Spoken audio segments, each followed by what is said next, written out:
Hello everyone and welcome to the lecture series of research methodology. And today's topic is objectives of research. Objectives of research is one of the most important element for conducting any research because it helps in determining the possibility of conducting the study. And basically the broad aim of all researches is to confirm the reliability of existing knowledge and to find the deviation of existing knowledge, that is, to contribute new knowledge in the existing knowledge. Before conducting the research, it is important to identify your objectives because if you have find out your objectives accurately, then it will reduce your wastage of time and efforts. Therefore, research objectives quite simply answer a simple question: why are you conducting this research? But the answer to this question is not simple. The answer can go down in depth and become complex with 10 more other questions. For example, the research question can be: are you conducting this research to find out the strength of your brand or to find out about competition sales figure or any other question? Thus, with any question, your research objective changes and the research methodology will also change accordingly. ठीक है, तो research objectives क्या कर रहे हैं, ये आपकी research को और ज़्यादा डिफाइन कर देते हैं. बट रिसर्च ऑब्जेक्टिव बनाना ये थोड़ा मुश्किल काम होता है क्योंकि आप जितने ज़्यादा आप रिसर्च ऑब्जेक्टिव्स आप इंक्लूड करते जाओगे उसी के अकॉर्डिंग आपकी रिसर्च मैथोलॉजी भी चेंज होते जाती है. And this is the reason why a researcher need to pay attention to reach its objective. So, a researcher pays a lot of attention toward its research objective because these objective defines the scope of the study. ठीक है, तो बहुत ज़्यादा attention की ज़रूरत पड़ती है जब भी हम रिसर्च ऑब्जेक्टिव्स को सेट करते हैं क्योंकि यही ऑब्जेक्टिव्स हैं जो हमारे स्टडी के स्कोप्स को डिफाइन करते हैं. Also if the objective is too large, then you spend a lot of time on collecting information which is ultimately not useful to you. Or on the other hand, if the research objective is narrow, then you do not get accurate information in one go. Thus the challenge is to set the right research objective. ठीक है, तो अगर आप अपने objectives को बहुत बड़ा रखते हो तो आपका टाइम बहुत ज़्यादा वेस्ट होगा वहाँ पे इंफॉर्मेशन को कलेक्ट करने में, और इसी के साथ अगर आप अपने ऑब्जेक्टिव को बहुत ज़्यादा नैरो कर देते हो तो आपको एडिक्वेट इन्फॉर्मेशन वहाँ पे मिलेगी ही नहीं. So there can be 4 main objectives of any research which are: the first one, to gain familiarity with phenomena और to achieve new insight into it. मतलब अगर किसी भी फिनोमिना से रिलेटेड या किसी भी अजीबोगरीब चीज़ से रिलेटेड अगर आप नॉलेज को गेन करना चाहते हो या समझना चाहते हो आप किसी भी फिनोमिना को, और पर्टिकुलर फिनोमिना से रिलेटेड आप उसमें कुछ नई इन्फॉर्मेशन को आप जानना चाहते हो, तो वो हो जाएगा आपका फर्स्ट ऑब्जेक्टिव. और इस ऑब्जेक्टिव की स्टडी को हम कहते हैं एक्सप्लोरेटरी और फॉर्मुलेटिव रिसर्च स्टडी. ठीक है, जैसा कि नाम बता रहा है, एक्सप्लोरेटरी मतलब एक्सप्लोर करना, अपनी नॉलेज को एक्सप्लोर करना. फॉर्मुलेटिव मतलब कोई भी न्यू इंसाइट को फॉर्मुलेट करना. तो फर्स्ट ऑब्जेक्टिव क्या है कि किसी भी फिनोमिना के साथ फैमिलियरिटी को गेन करना, मतलब कोई भी फिनोमिना को और फर्दर एक्सप्लोर करना, और to achieve new insight into it. ठीक है, न्यू इंसाइट इनटू इट मतलब कि कोई भी नई चीज़ को फॉर्मुलेट करना, तो वो हो जाएगा हमारा फॉर्मुलेटिव रिसर्च स्टडी. तो फर्स्ट ऑब्जेक्टिव है हमारा एक्सप्लोरेटरी और फॉर्मुलेटिव रिसर्च स्टडी. तो जो भी आपने क्वेश्चन बनाया है उसको एक्सप्लोर करना और उसको और न्यू इंसाइट को फॉर्मुलेट करना, ये हो जाएगा आपका first research objective. The second one is to portray accurately the characteristics of a particular individual situation और ए ग्रुप. ठीक है, तो इसको हम बोलते हैं descriptive research study. Descriptive research study. तो डिस्क्रिप्टिव रिसर्च स्टडी में हम क्या कर रहे हैं, हम चीज़ों को यहाँ पे डिस्क्राइब कर रहे हैं. जैसे हम किसी भी इंडिविजुअल को डिस्क्राइब कर रहे हैं या किसी भी सिचुएशन को हम डिस्क्राइब कर रहे हैं या किसी भी ग्रुप को हम यहाँ पे डिस्क्राइब कर रहे हैं. तो जो डिस्क्रिप्टिव रिसर्च है उसका ऑब्जेक्टिव आपको हेल्प करता है क्वेश्चन वाई को सॉल्व आउट करने में. For example, why an action is being taken, कोई भी एक्शन हम क्यों लें उस चीज़ को हमें डिस्क्राइब करना है। इसका मतलब ये क्वांटिटेटिव नहीं, ये एक क्वालिटेटिव रिसर्च स्टडी है। ठीक है, तो अगर हम किसी भी चीज़ को डिस्क्राइब कर रहे हैं या किसी भी इंडिविजुअल सिचुएशन को अगर हम यहाँ पे डिस्क्राइब कर रहे हैं और वहाँ पे हम आंसर कर रहे हैं why an action is being taken, कोई भी एक्शन हम क्यों ले रहे हैं, तो वो हमारा एक क्वालिटेटिव रिसर्च ऑब्जेक्टिव में आ जाएगा। इसी का हम दूसरा एग्जाम्पल ले लेते हैं। जैसे एक क्वेश्चन है, why are the dealers promoting that particular product in an locality. ठीक है, तो जो डीलर है वो एक ही प्रोडक्ट को क्यों एक लोकेलिटी में प्रमोट कर रहा है, तो वाई का आंसर हम कैसे देंगे। हो सकता है कि वहाँ पे उस चीज़ की डिमांड ज़्यादा हो, इस वजह से वो वहाँ पे प्रमोट कर रहा है। हो सकता है वो मार्केट न्यू है तो वो उसको वहाँ पे प्रमोट करना चाहता है और उसका रिजल्ट देखना चाहता है। तो वाई क्या है, ये बहुत ज़्यादा क्वालिटेटिव रिसर्च है ना। यहाँ पे हम जब भी हम किसी चीज़ को हम डिस्क्राइब करते हैं तो हम क्वांटिटेटिव वे में उसको डिस्क्राइब करना बहुत मुश्किल होता है, इसलिए हम वहाँ पे क्वालिटेटिव वे में हम उसको डिस्क्राइब करते हैं।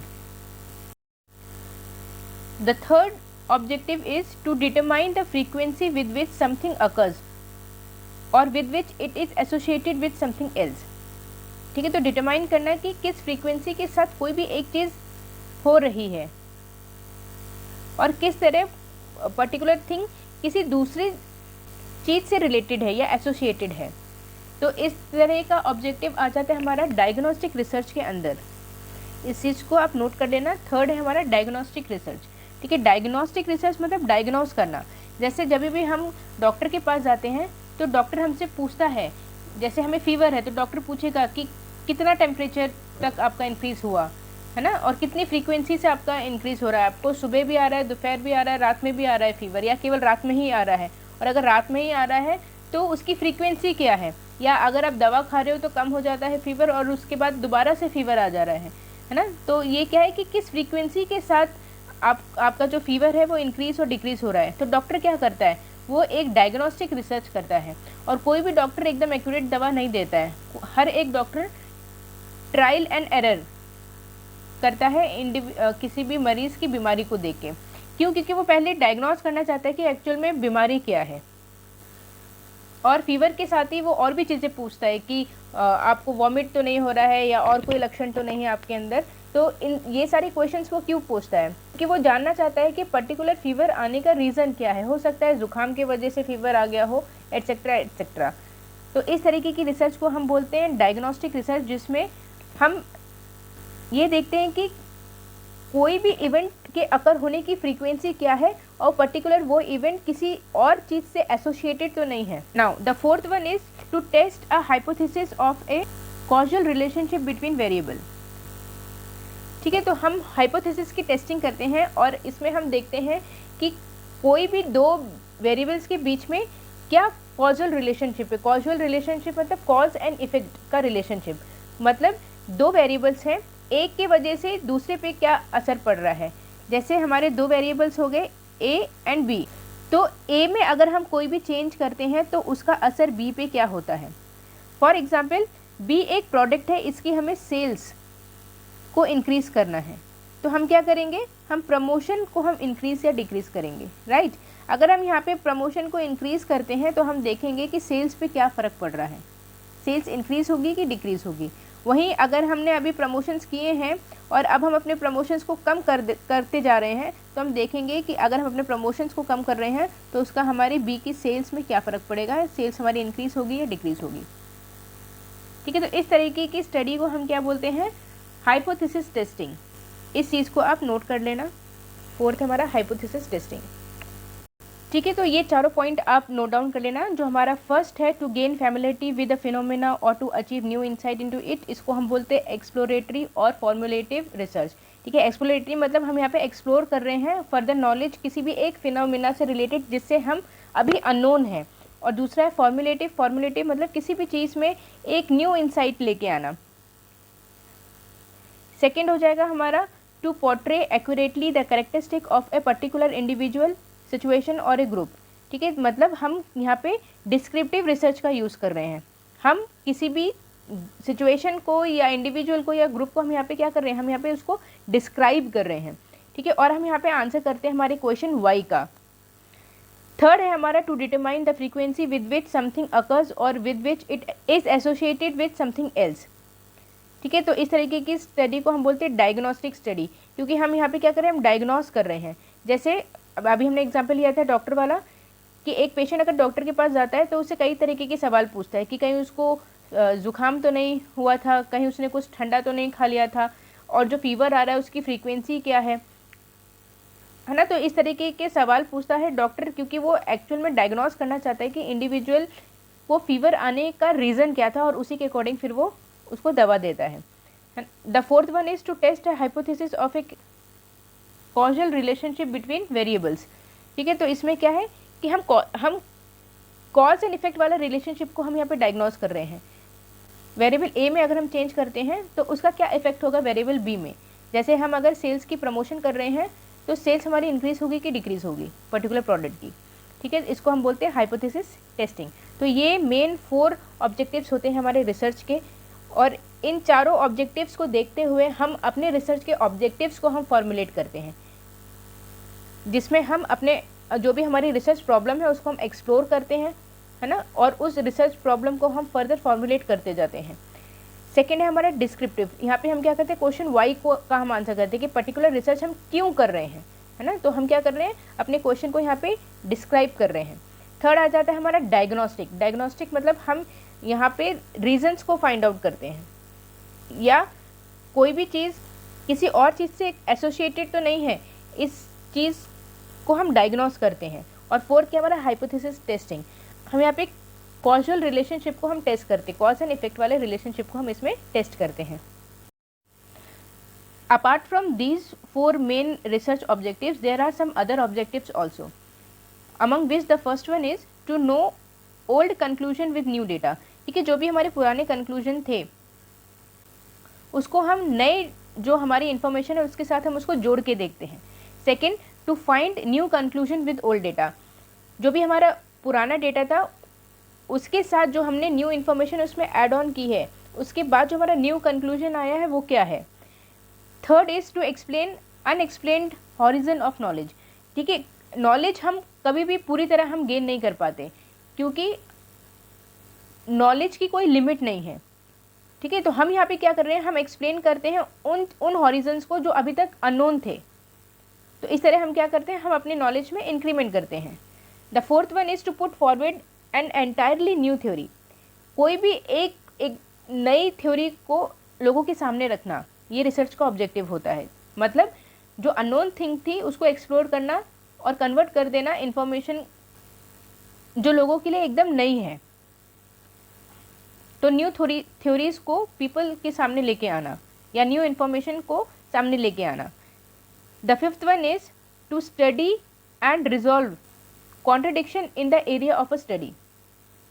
किसी भी एरिया ऑफ स्टडी में अगर किसी भी तरीके का कोई भी कॉन्ट्रडिक्शन है तो उस कॉन्ट्रडिक्शंस को रिजॉल्व करना। The sixth one is to know and synthesise the existing knowledge.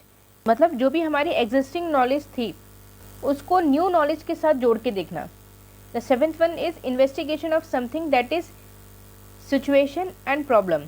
ठीक है। किसी भी चीज़ का इन्वेस्टिगेशन करना, चाहे वो कोई सिचुएशन हो या किसी भी तरीके की प्रॉब्लम हो। The eighth one is offer solution to a problem. किसी भी प्रॉब्लम के लिए सॉल्यूशंस प्रोवाइड करना। The ninth one is explore and analyse more general issues. जितने भी हमारे जनरल इश्यूज़ हैं जो डेली बेसिस पे आते रहते हैं, उन सारे जनरल इश्यूज़ को एक्सप्लोर करना और उनको एनालाइज करना। And the last one is conduct और क्रिएट अ न्यू प्रोसीजर और सिस्टम। नए नए प्रोसीजर को क्रिएट करना, नए सिस्टम्स बनाना, नए प्रोसीजर्स बनाना, ये सब क्या है, ये रिसर्च के अदर ऑब्जेक्टिव्स में आ जाते हैं। ठीक है। तो ये तो आ जाएंगे हमारे अदर कैटेगरी में। और जो मेन ऑब्जेक्टिव्स हैं रिसर्च के, जो मेन 4 ऑब्जेक्टिव्स हैं वो कौन कौन से हैं उनको याद रखना बहुत ज़्यादा ज़रूरी है। उनमें आ जाएगा फर्स्ट एक्सप्लोरेटरी और फॉर्मुलेटिव रिसर्च स्टडी, और सेकंड में आ जाएगा हमारा डिस्क्रिप्टिव रिसर्च स्टडी, थर्ड में आ जाएगा हमारा diagnostic research study, and fourth में आ जाएगा हमारा हाइपोथेसिस टेस्टिंग। तो कोई भी रिसर्च अगर हम करने जा रहे हैं तो सबसे बड़ा और मुश्किल काम होता है रिसर्च के ऑब्जेक्टिव्स को डिटरमाइन करना। और अगर हम एक्यूरेट ऑब्जेक्टिव्स को डिटरमाइन कर ले जाते हैं तो हमारा आधा काम आसान हो जाता है और हम एक्यूरेट रिजल्ट तक आसानी से पहुंच सकते हैं। तो हालांकि रिसर्च ऑब्जेक्टिव्स को डिटरमाइन करना एक बहुत ही लेंदी और कॉम्प्लेक्स प्रोसीजर होता है और इन ऑब्जेक्टिव्स को फॉर्मुलेट करने के लिए हमें लिटरेचर स्टडी बहुत ही डीपली करनी पड़ती है। And once these objectives are form, half of our work is done. तो आज के लिए क्लास बस इतना ही। होप आपको ये लेक्चर समझ में आया हो।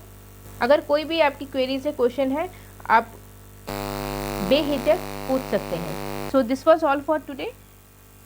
और हमारा जो नेक्स्ट लेक्चर का टॉपिक है वो रहेगा types of research. Types of research थोड़ा लेंदी टॉपिक है और इस टॉपिक को हमने 6 कैटेगरीज में डिवाइड किया है। तो जो नेक्स्ट हमारा लेक्चर होगा टाइप्स ऑफ रिसर्च, ये हम फर्दर 6 कैटेगरीज में इसके पार्ट्स बनाएंगे और 6 कैटेगरीज में हम इसको डिटेल में समझेंगे। Okay then, thank you and have a nice day.